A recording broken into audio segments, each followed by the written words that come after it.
What if the man set to die tomorrow has been telling the truth all along? Oscar Franklin Smith, convicted killer or wrongly accused? His final words may change everything. In today's chilling dive into death row, we uncover the disturbing case of Oscar Franklin Smith, scheduled to die by lethal injection after more than 30 years behind bars. But what led to his conviction? And what did he eat before walking to the gurney? Subscribe now and turn on the notification bell icon. This is a story they don't want you to hear. It was April 23, 1989, just after sunset, when a neighbor on Ludi Street in East Nashville sensed that something wasn't right. There hadn't been a loud crash or a scream, just a quiet that felt unnatural. A short time later, local police arrived at the Smith residence after a call about a possible disturbance. The lights were still on. The front door was closed but unlocked. What they found inside would shake the entire city. In the living room, they discovered Judy Smith, 35 years old, mother of two, recently separated from her husband. Her body was twisted at an unnatural angle, the signs of a prolonged and violent struggle etched across her face and arms. Just feet away, her eldest son, Chad, only 16, lay on the floor with a fatal wound to the chest. His blood had soaked into the carpet.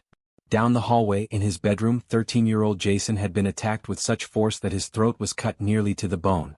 He died just inches from the foot of his bed.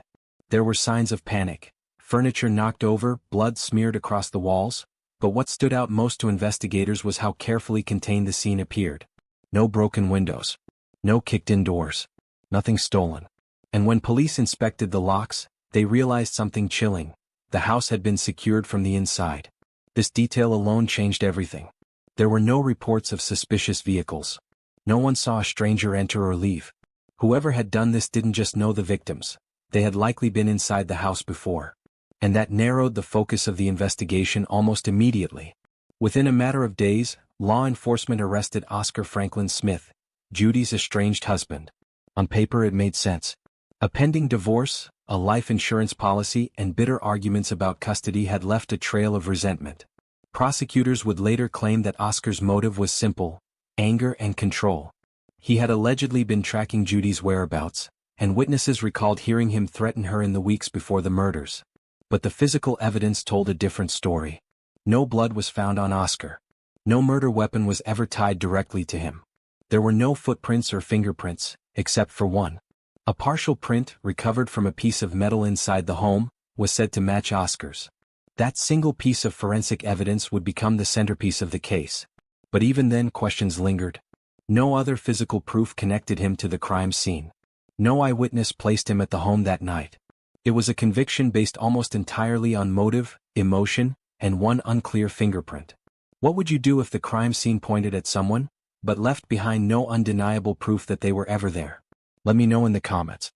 The trial of Oscar Franklin Smith began in 1990, less than a year after the brutal murders that had shocked the quiet neighborhoods of East Nashville. The prosecution painted a picture of a jealous, bitter ex-husband pushed to the edge. They claimed he couldn't bear to see Judy start a new life without him.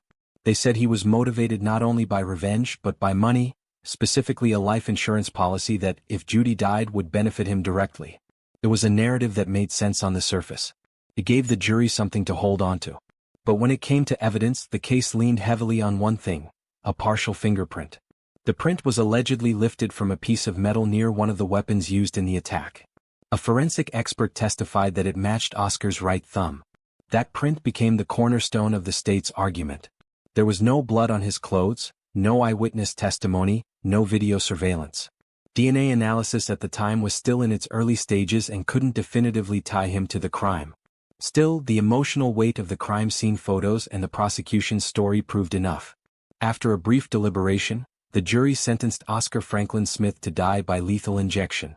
But this wasn't the end. Decades later, long after the courtroom had gone quiet and the headlines had faded, something surfaced that would complicate everything. New DNA testing, using advanced technology unavailable in 1990, was conducted on several key items from the crime scene. And what it found was startling. A genetic profile belonging to an unknown male, not Oscar Smith, was discovered on one of the murder weapons. Not trace amounts, not contamination. A clear, complete profile unaccounted for in the prosecution's case. The defense moved quickly.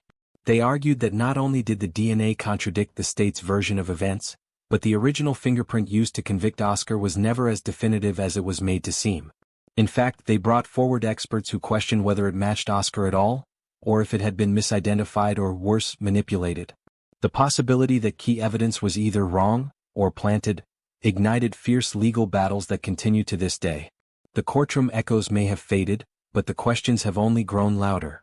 If the DNA doesn't belong to Oscar, and if that fingerprint is in doubt, then who was in the house that night? And how did they get away? Do you believe someone should still be executed if new DNA evidence exists, especially when that DNA points to someone else? Comment below. I want to hear what you think. For over 3 decades, Oscar Franklin Smith has lived in a space no larger than a parking spot. 8 feet long. 10 feet wide. Concrete floor, steel toilet, a narrow bed bolted to the wall. The lights never truly go off. The noise never fully stops. Time doesn't pass in minutes or hours anymore, it stretches into something else entirely. Something colder. Death row at Riverbend Maximum Security Institution in Nashville isn't a place of chaos. It's a place of silence, of repetition, of waiting. Most days Smith speaks to no one. His meals, simple, bland, are slid through a narrow slot in the door. Breakfast at 5:30 a.m., lunch at 10:45, dinner before sunset. No contact visits. No physical touch from another human being since the 1990s. Conversations, when allowed, happen through reinforced glass or in tightly controlled legal interviews. The walls do not echo voices, they swallow them. There is no clock on the wall in Smith's cell. He marks the passage of time by the shifting light under his door, the hum of the fluorescent overheads, and the sounds of the guards walking past, always in pairs, always watching. Every noise carries meaning. Every silence carries more. In a letter sent through one of his attorneys, Smith once wrote, "I've had time to think, but I didn't kill anyone." A simple sentence, but one that hangs heavily in the air. Because the system is designed for punishment, not reflection. And time, when stretched this long, doesn't just punish the body, it gnaws away at the mind. Over the years he's read thousands of pages, legal documents, religious texts, crime novels. He's seen men come and go.